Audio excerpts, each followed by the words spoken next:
Сегодня на нашей встрече одна из самых популярных, известных, востребованных личностей в республике – Вера Григорьевна Пантелеева.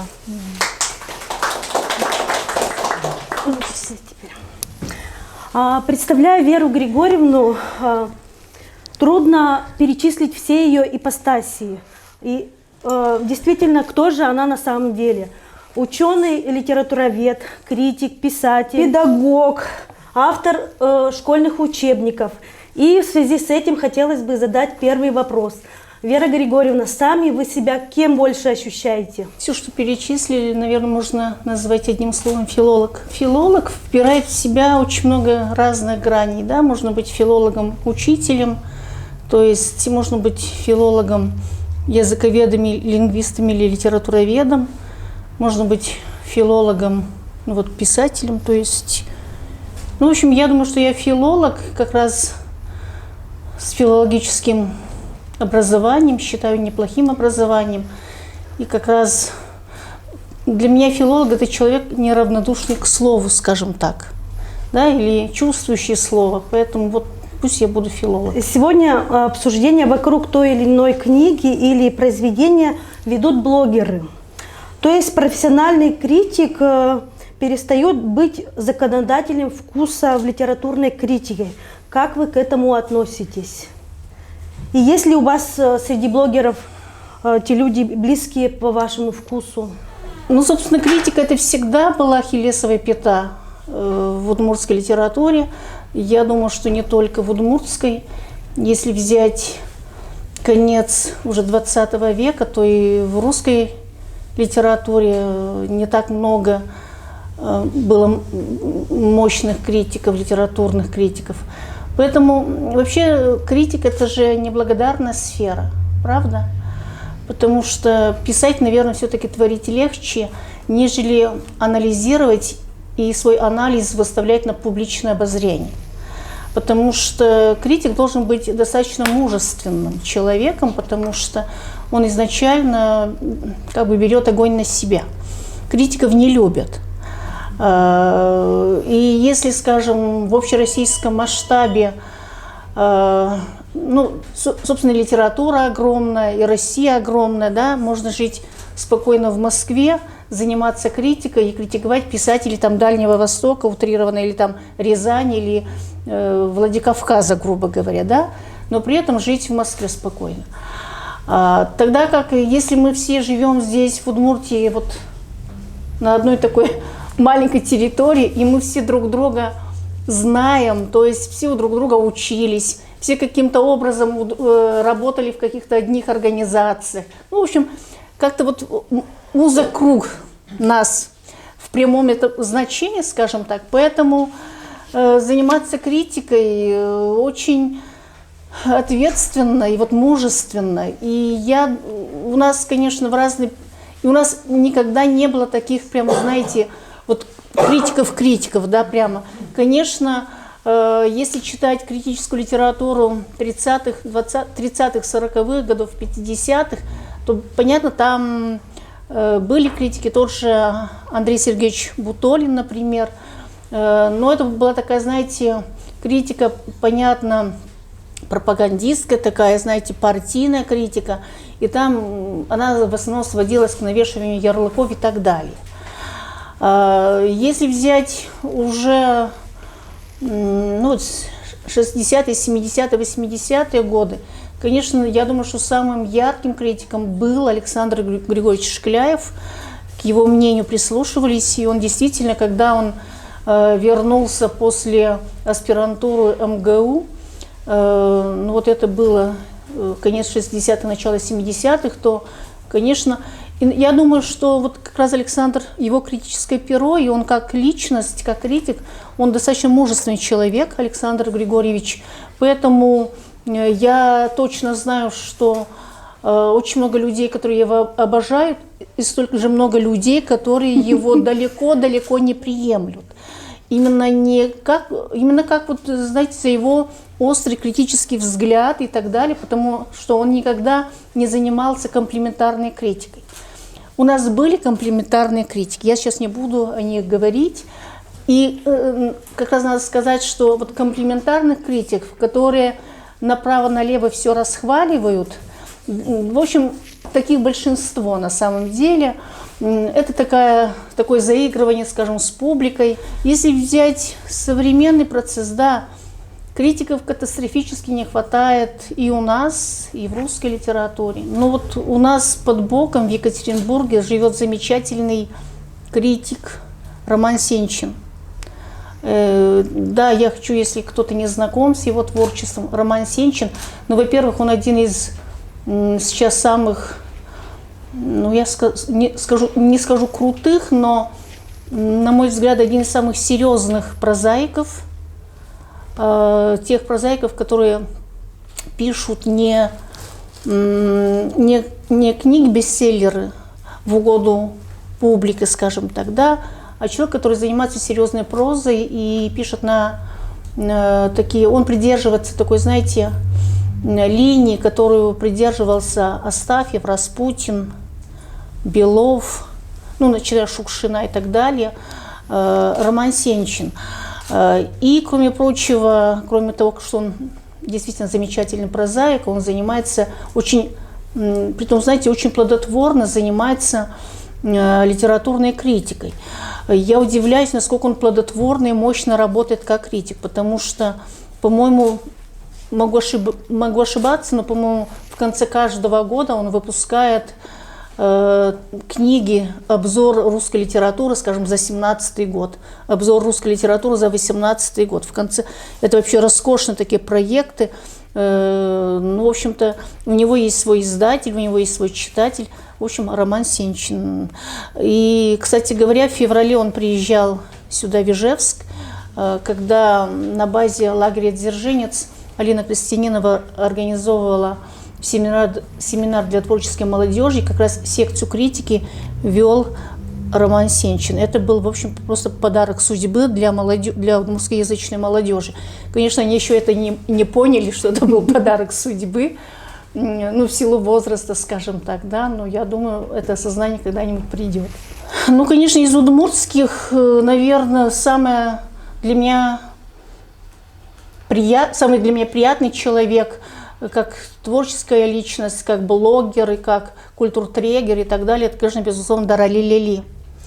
Дарали Лили, то есть просто респект ей, я ей лично об этом говорю, потому что абсолютно разносторонняя личность.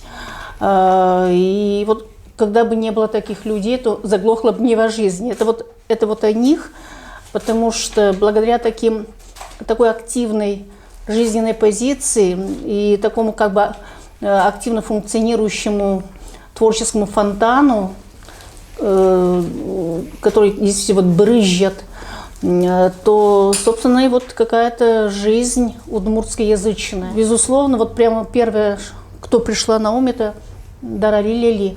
Это, кстати, дочь нашей замечательной удмуртской поэтессы Татьяны Черновой. Одна из талантливейших поэтов. Я не люблю слово поэтесса, поэтому я всех буду о мужчинах и женщинах говорить вот в таком мужском роде поэт. Татьяна Чернова, которая, безусловно, поэт, которую, скажем, поцеловал Бог, но она еще гениальная мать оказалась. Я просто, вот знаете, потому что две дочери, и обе дочери талантливейшие. И если бы она может сегодня вообще уже ничего не делать, ни одной строки написать, Татьяна Чернова, да, но то, что после себя она таких дочерей оставляет, знаете, это отдельная вообще тема. Вы пишете, когда вас вещь или произведение зацепило, или все-таки когда вот, ну, что нужно написать об этом? Разные бывают, как скажем, там информационные поводы. Эти поводы бывают разные, ну, в данном случае научные поводы. Бывает, когда я что-то читаю и понимаю, что я сиюминутно должна откликнуться. Потому что вот был период, когда я прочитала, например, этот сборник, это был 94-й год, прочитала сборник стихотворений Сергея Матвеева «Лул. Душа» 94-го года. А я в 91-м году вернулась из Москвы. И после бурной, такой, знаете, гуманитарной, художественной, литературной московской жизни, я в 91 году приехала сюда, ну, понимаете, что такое 91 год?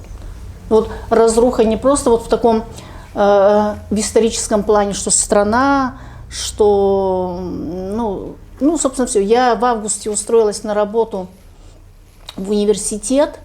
Первую зарплату я получила в январе. Вот так, 91-й, да, потом декабрь, вот развал страны. И настолько все было тоскливо и грустно, и писатели же все были в смятении. И как-то все было скучно.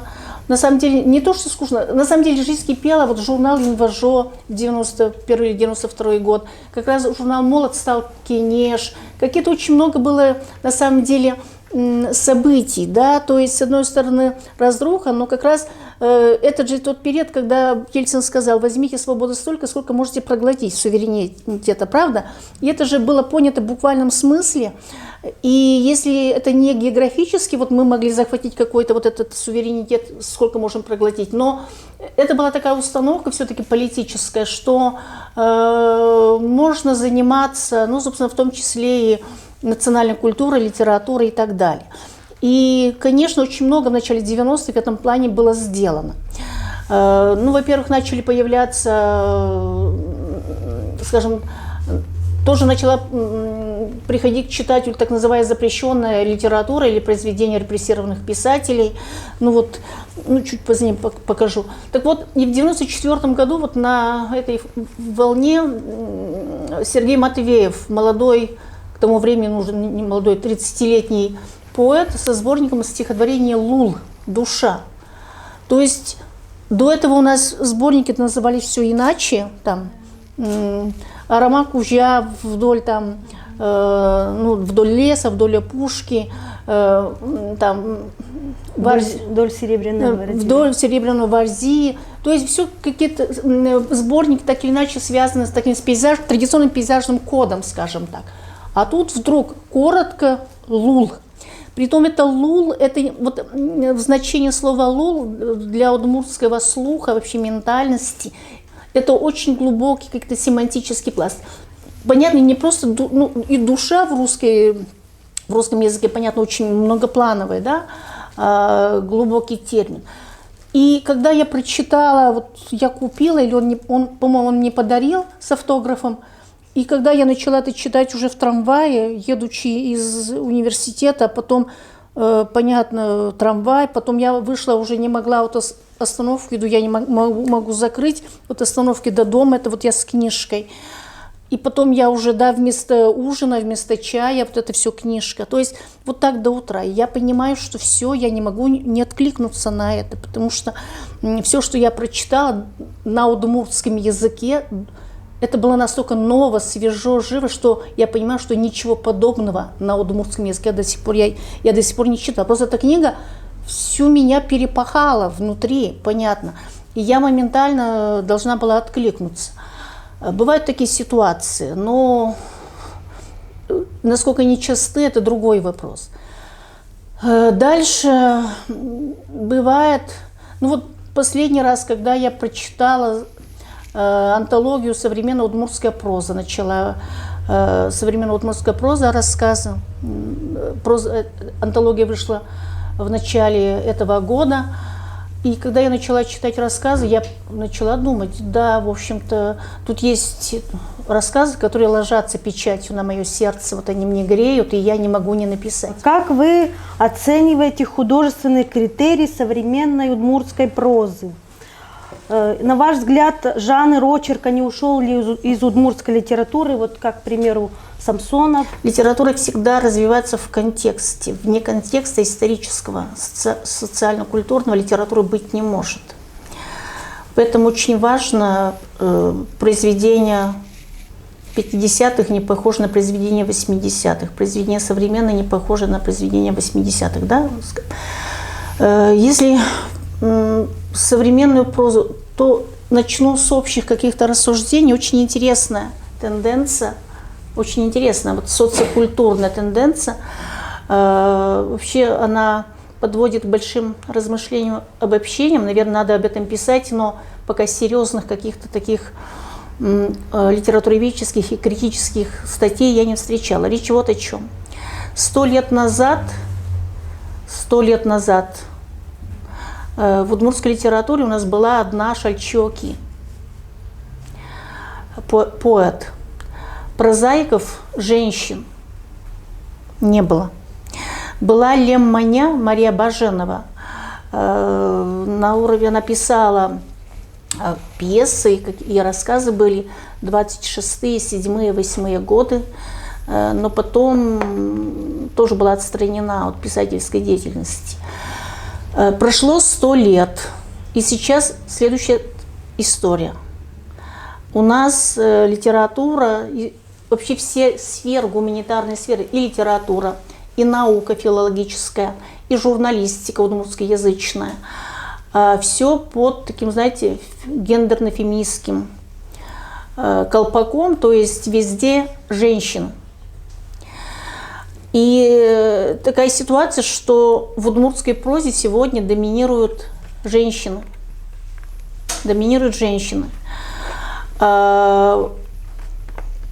Наверное, и очень интересные женщины. Понятно, что в 90-е годы, когда Лида Нянькина выпустила сборник прозы «Байоб Ишкар», по-моему, 96-й или 90, могу путать, 96-й, по-моему, год, то я в рецензии писала, что это вообще 96-й год на дворе, что это вообще первый сборник, то есть это первые такие прозаические вещи, повести, рассказы, изданные автором женщиной. Что до этого, до 96-го года, никто из удмуртских женщин отдельной книгой ничего не издавал. И вот этот пример Лиды Нянькиной, я очень хочу, чтобы вы запомнили это имя, Лидия Нянькина. Этот вирус, который породила Нянькина Лида в 96-м году, этот вирус вообще, знаете, такой заразительный оказался. И женщины, прозаики, они начали писать и вообще выпускать книгу за книгой. И сегодня у нас действительно такая, очень много, не хочу говорить женская как бы проза, вообще такого термина нет.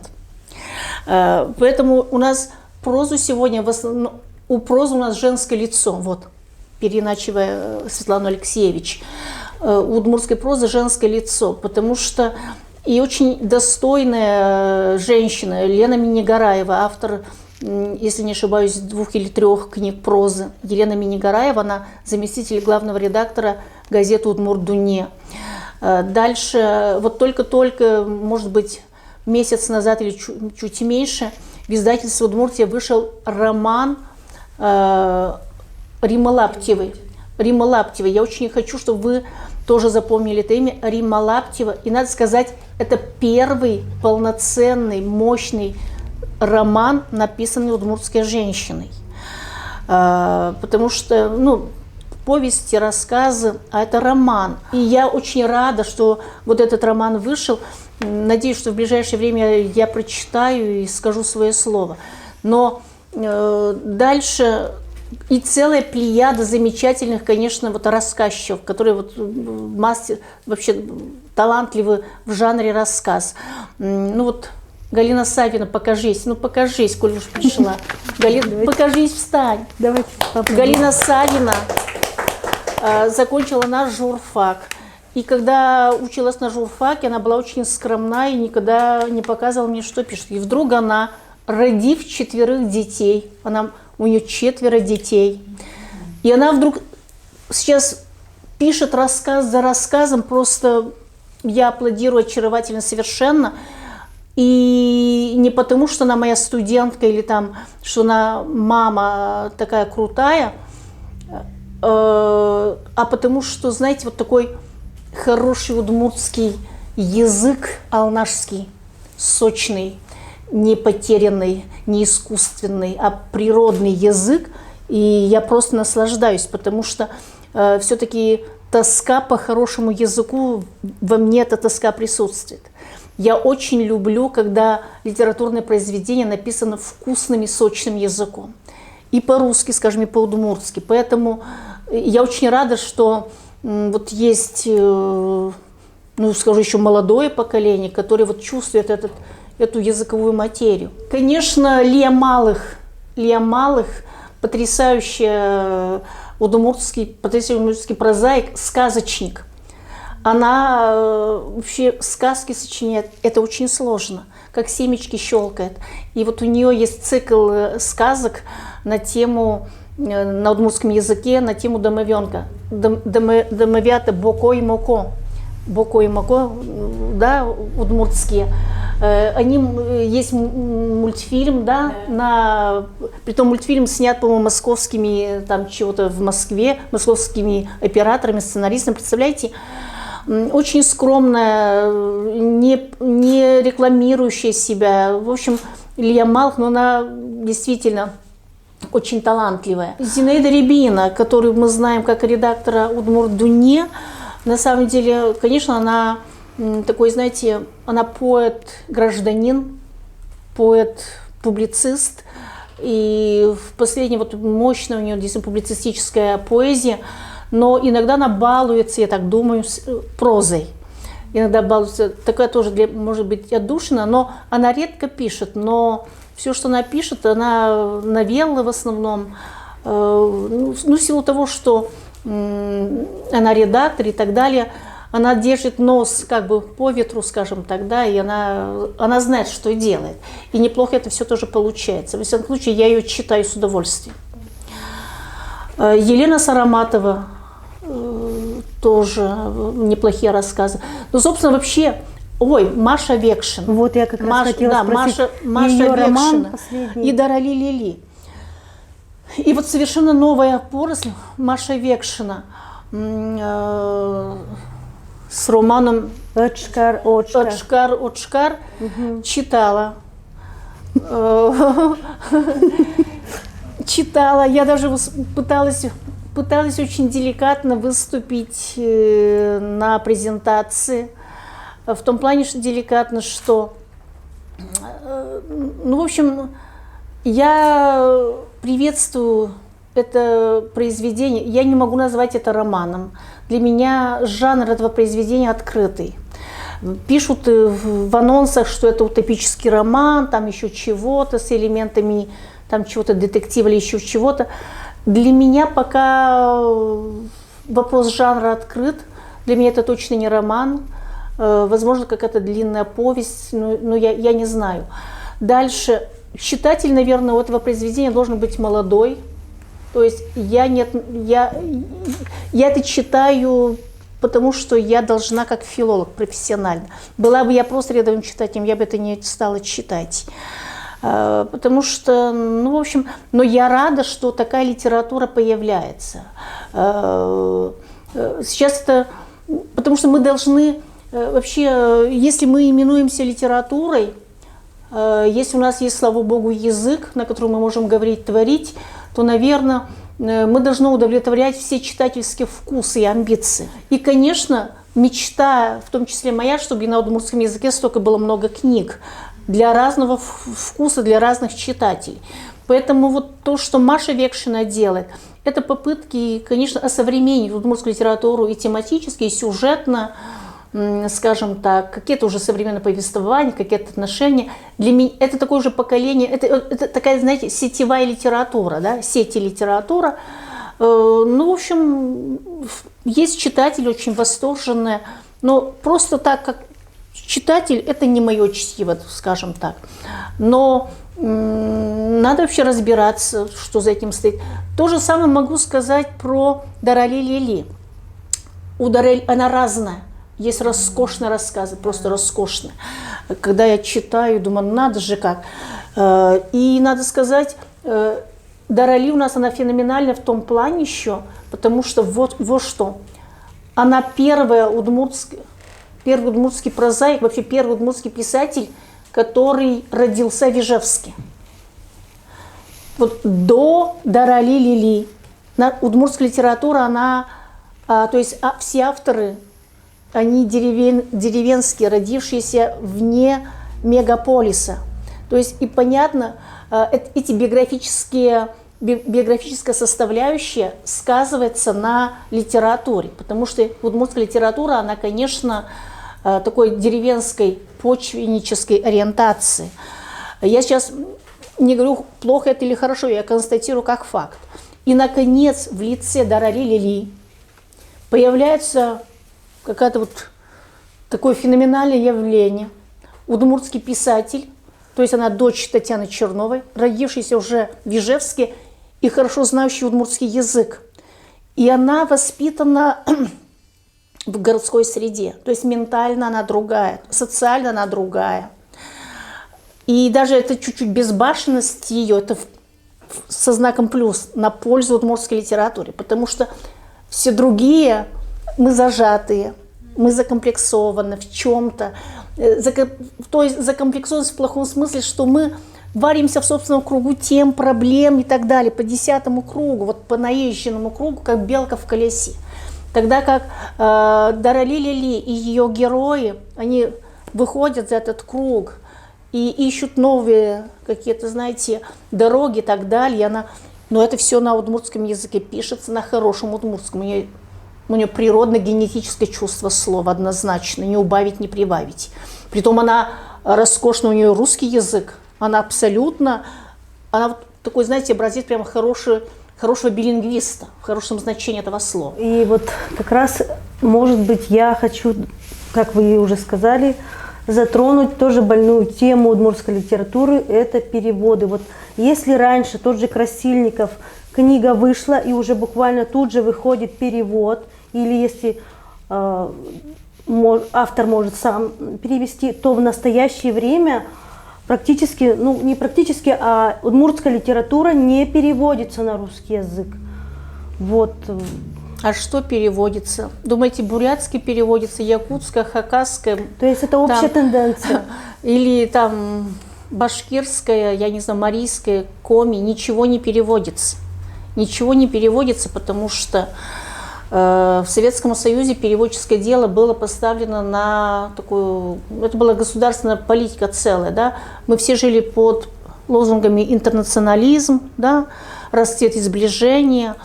И, конечно, функционировали союзы писателей, и при союзах писателей были эти всякие секции. Секция перевода, прозы, поэзии и так далее. Они действовали, понимаете. Это финансировалось, это устраивали всевозможные семинары, то есть было сообщество, то есть было общение. И, конечно, мы сегодня эксплуатируем все те переводные произведения, которые переводились при советской власти.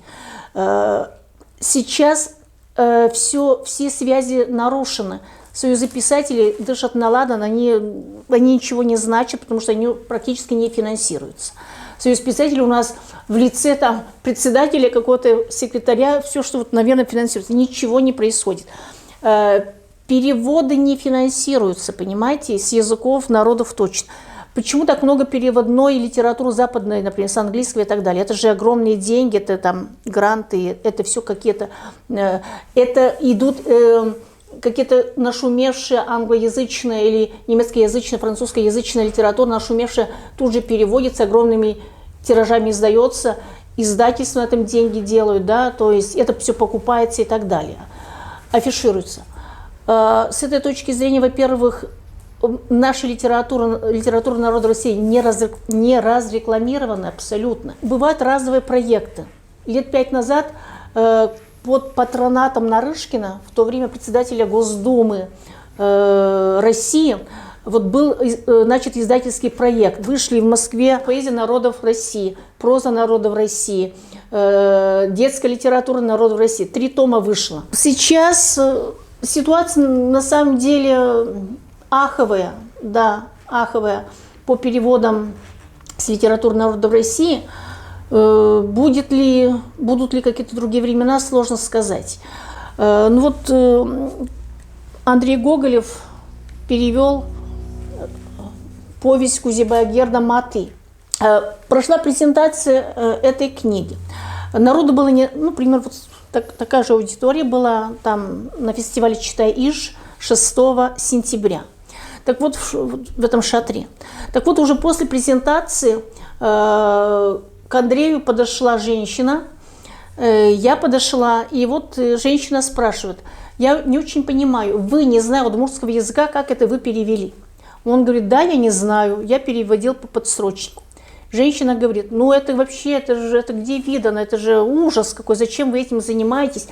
Эмоционально говорит женщина и выдает следующее. Я вообще не понимаю, она говорит, неужели среди удмуртов, она говорит, нет ни одного человека, кто вообще в состоянии переводить на русский язык? Это что за народ и что за нация?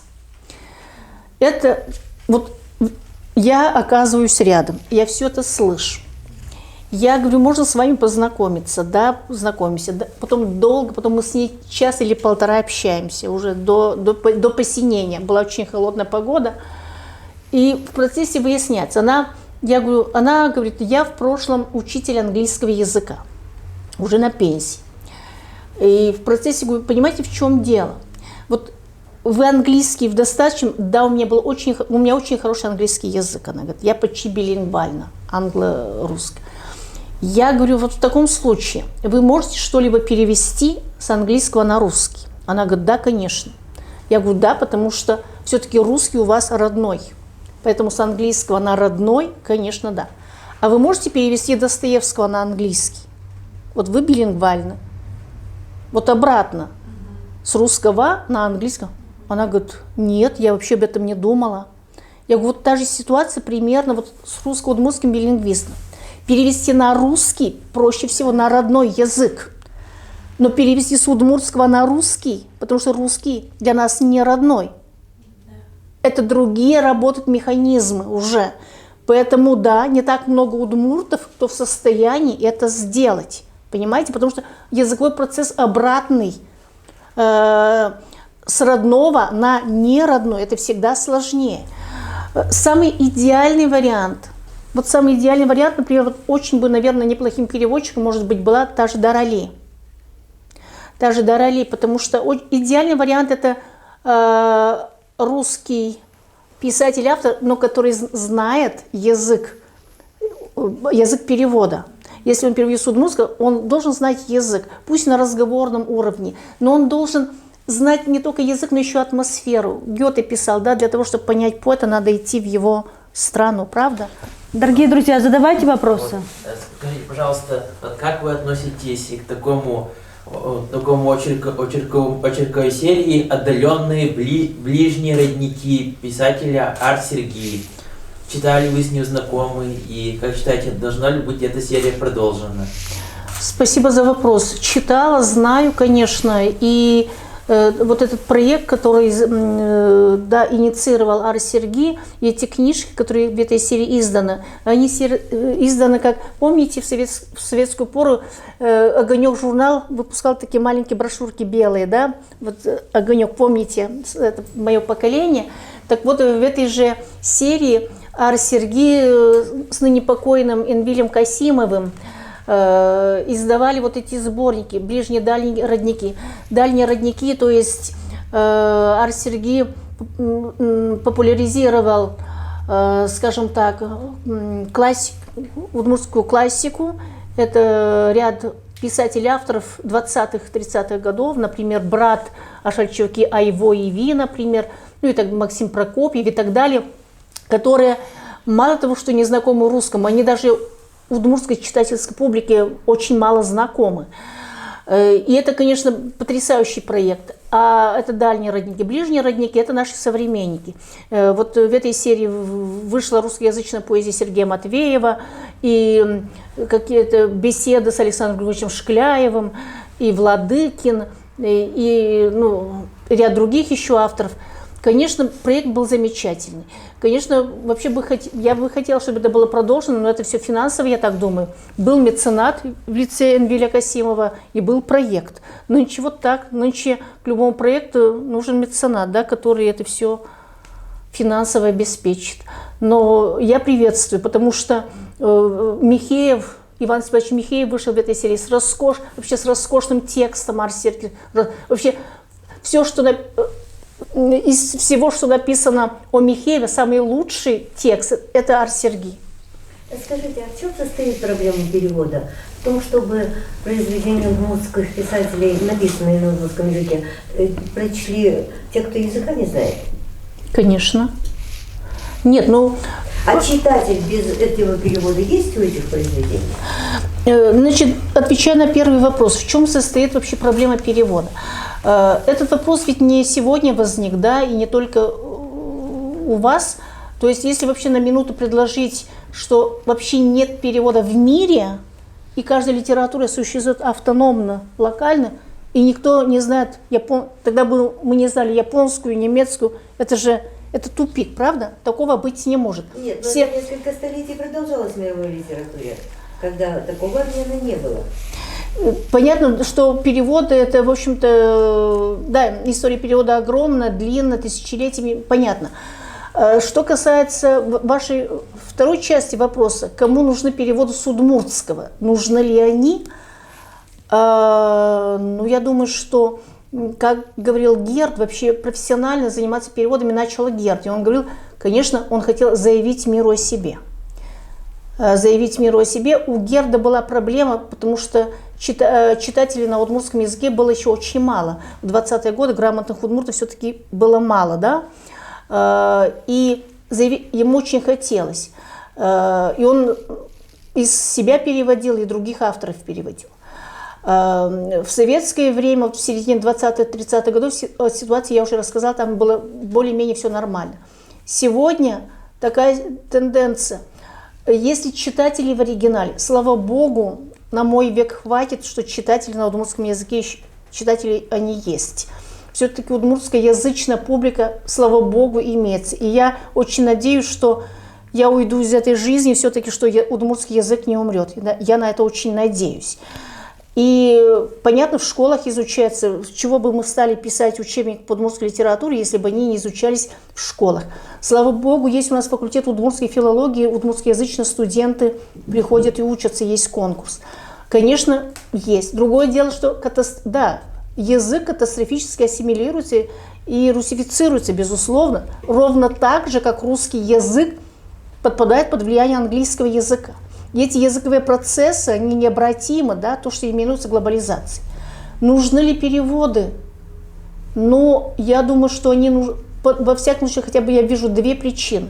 С одной стороны, та же самая причина заявить миру о себе, и сама литература, и каждый писатель все-таки хочет быть услышанным большей аудиторией. Ну, мы живем в таком мире, что настолько все переплетено, настолько все...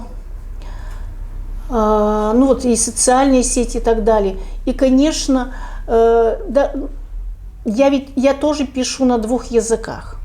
И я задаюсь этим вопросом, почему, собственно, я могу писать по-удмуртски, но я не замыкаюсь в рамках удмуртского языка. Потому что для расширения аудитории очень интересные вещи происходят. Если я, например, в тех же ВКонтакте могу больше писать по-удмуртски, и у меня аудитория удмуртскоязычная, но если я перехожу уже в Facebook, там я пишу по-русски, потому что там у меня публика другая, там у меня друзья Литинститута, которые живут в Лондоне, в Америке, везде, и где-то и они, безусловно, меня читают по-русски, потому что не владеют языком.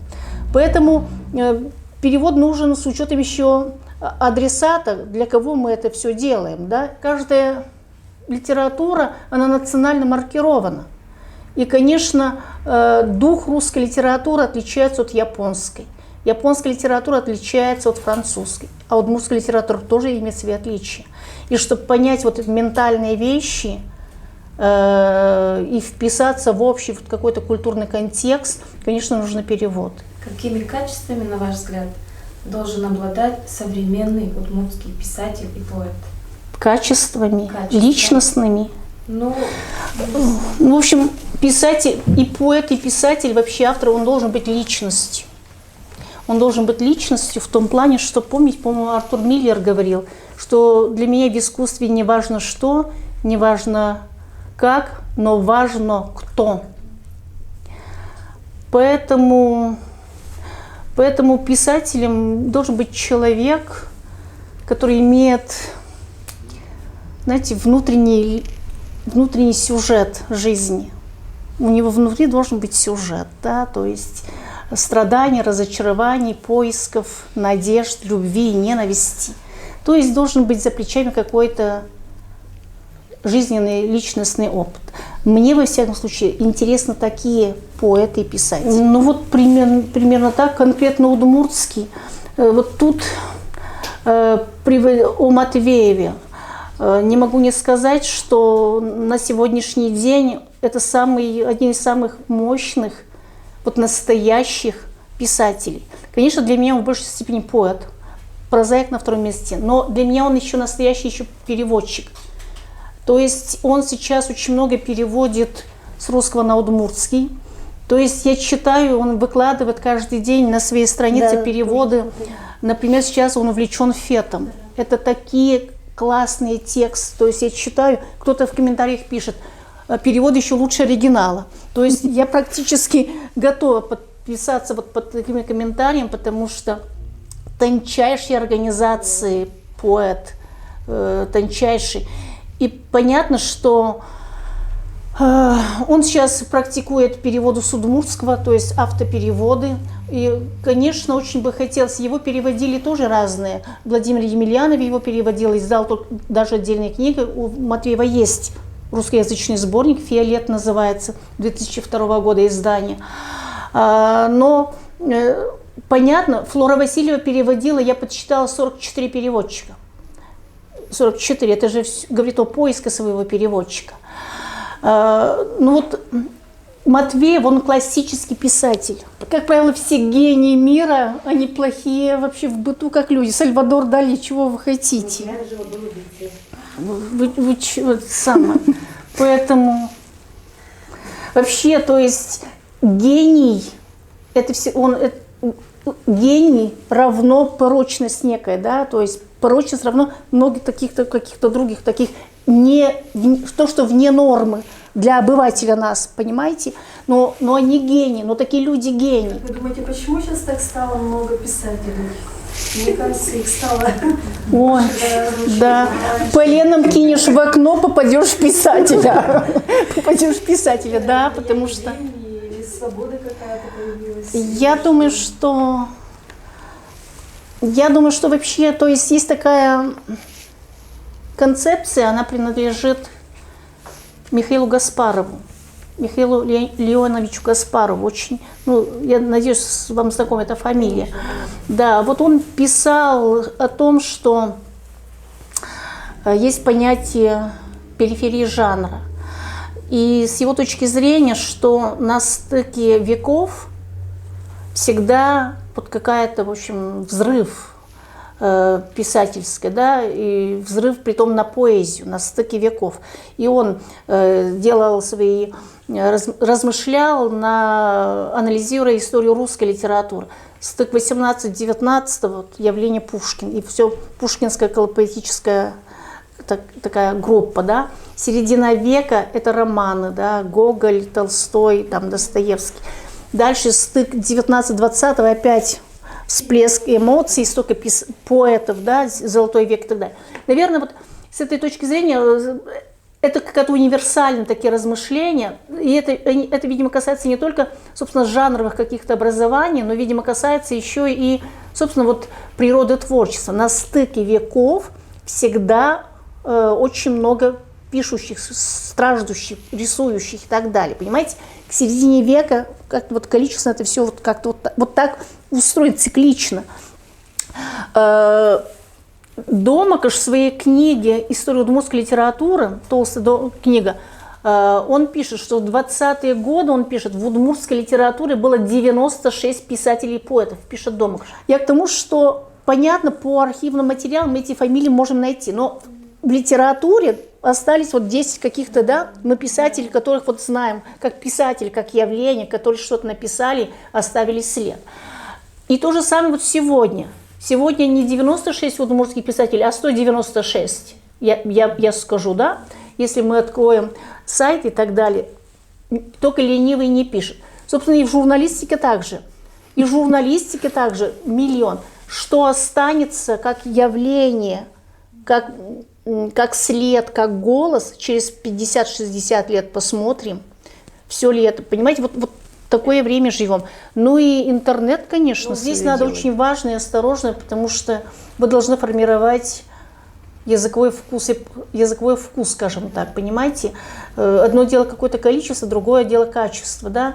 Ну, поэтому это все надо делать, но контент должен быть качественным, вот что хочу сказать. Не просто развлекаловка. Я сейчас понимаю, что литература превращается в удел тоже развлечения, скажем, да?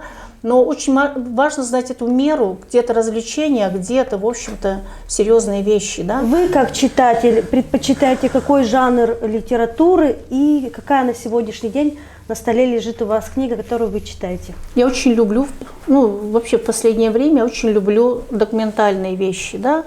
С удовольствием читаю все, что, например, из серии «Жизель». И очень много роскошных сейчас книг, изданий выходит. И мне это, в общем, греет душу.